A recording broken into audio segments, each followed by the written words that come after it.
So, what's up mga tol? So, mag-aano pala tayo. Magtatabas tayo ng bearing. Kitang-kita naman mga tol.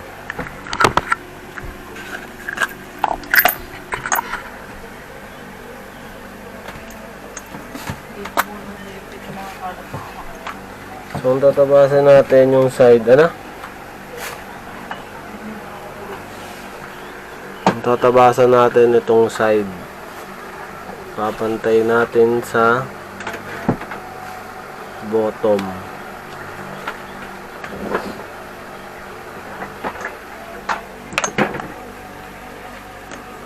So, masyado kasing makapal para sa RKS. So, ito yung natin. Oh, or CR152. Magkasya daw. Oo, wala na nga daw silang ginawa eh. Sabi ko modification na. Yun yun, customer lang o yung dati pa. Customer lang. Napupold pa rin ito. Oo. Wala ka rin maganda eh.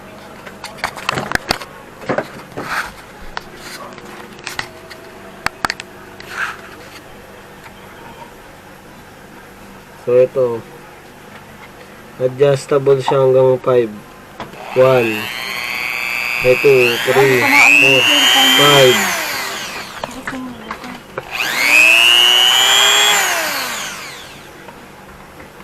5. So siyempre, gamit tayo ng gloves.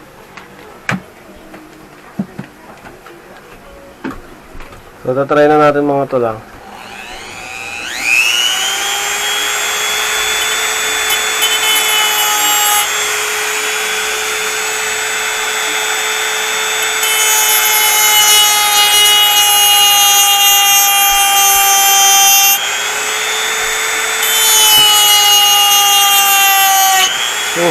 Diba? So, kailangan natin ng gloves para talagang pag dumulas, safe tayo.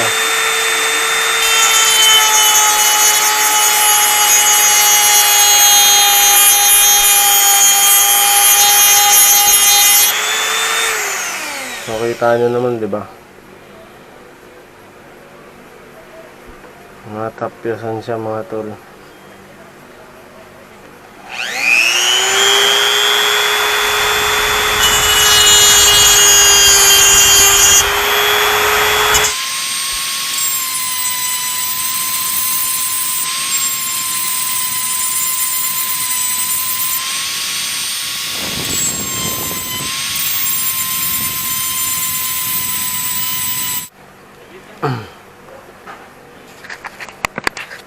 So, siyempre, dapat may pansukat tayo.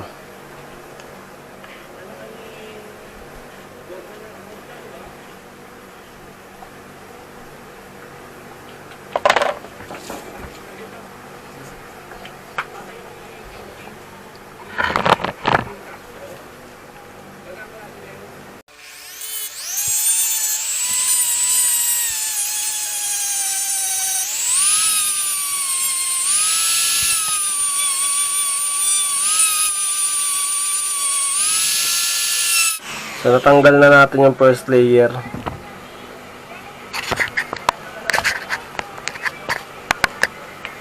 So, ayan, natanggal na natin yung first layer mga tol, diba? Check natin kung may improvement. Meron naman. So, second layer na tayo.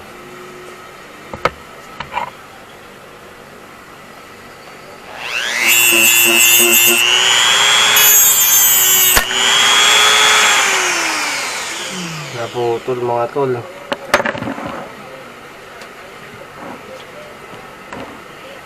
So hindi safe to.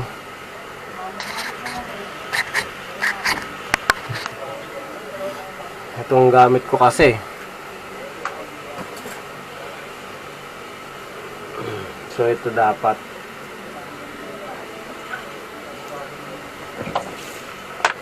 Thread type siya mga tol. So, yan lang.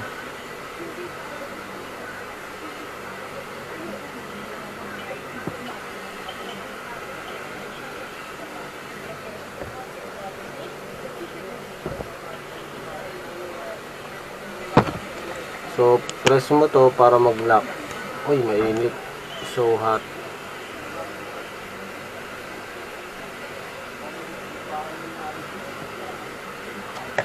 So, press nyo lang yan para magpigil. So, start na ulit tayo.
So, dapat pantay pa rin siya mga tol.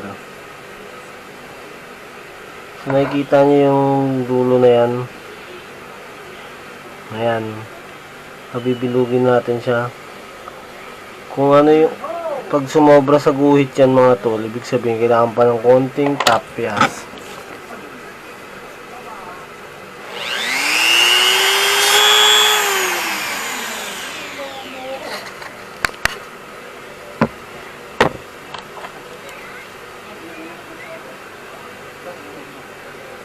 So, kailangan pa. Baka dito sa ilalim.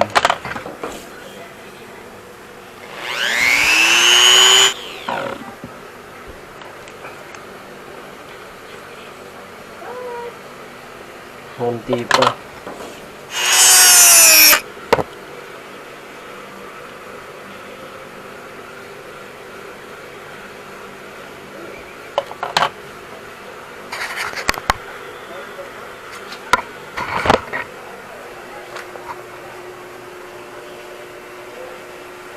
So, ayan siya.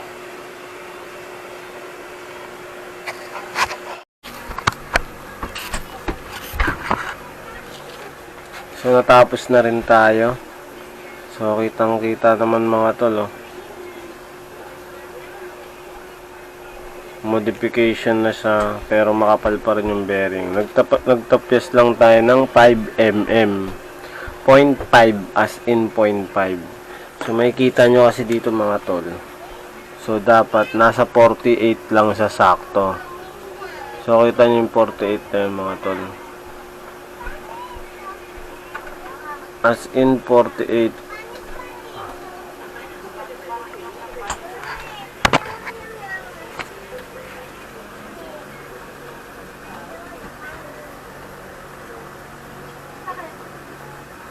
So, ayan.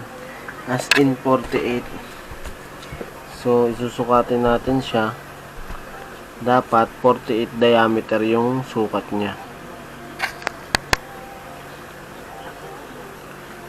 So, makikita nyo naman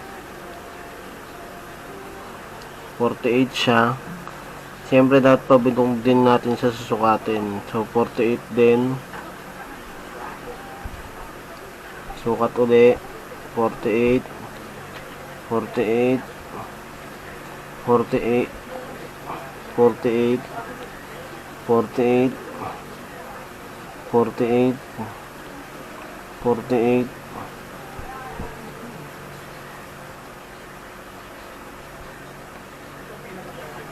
So 48 siya. 48 48 48 48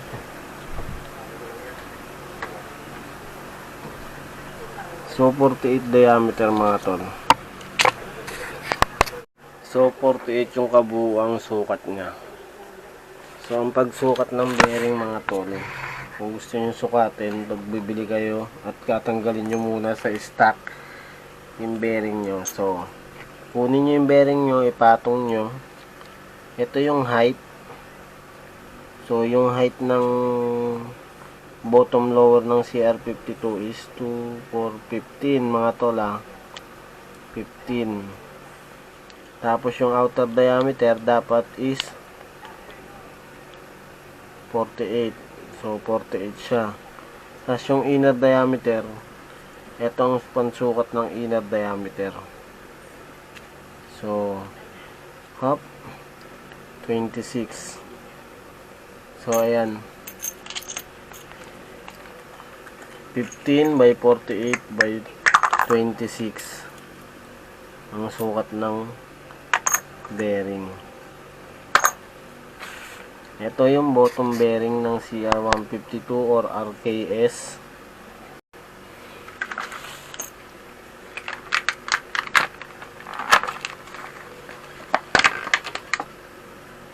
Tapos ito yung upper.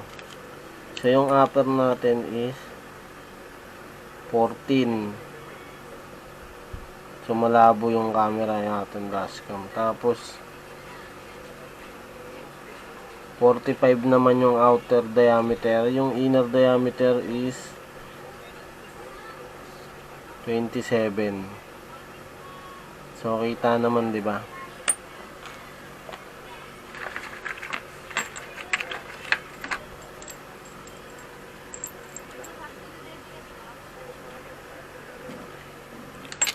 So mali. Ito dapat pa rin sukatin natin. Dahil ito yung pang upper. So yung upper ng CR152 ay so 14. 14. Yung inner diameter is 25. Yung outer diameter is 45. 45, 25 by 15. So, ito yung knuckle bearing.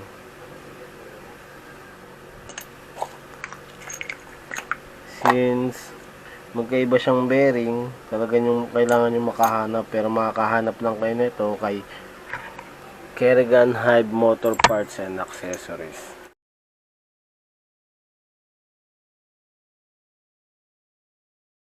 So, Ford's bearing, kaya ang tagal natin bago ginrinder. Mini-grinder. Ito yun, dumi oh. Kasalanan mo yan eh. Bakas ng metal yan mga tol. Ang hirap. Halos naman hid na nga yung kamay ko eh. Umiral siguro yung kadimonyo ng aking kamay. Gumalaw. So, since modification siya at saka magkakaibang bearing siya, gagamitin natin yung bearing na ginamit natin na lagayan. So, ito. So, sa halagang 750 versus genuine, mas matibay ito. So, santal to eh.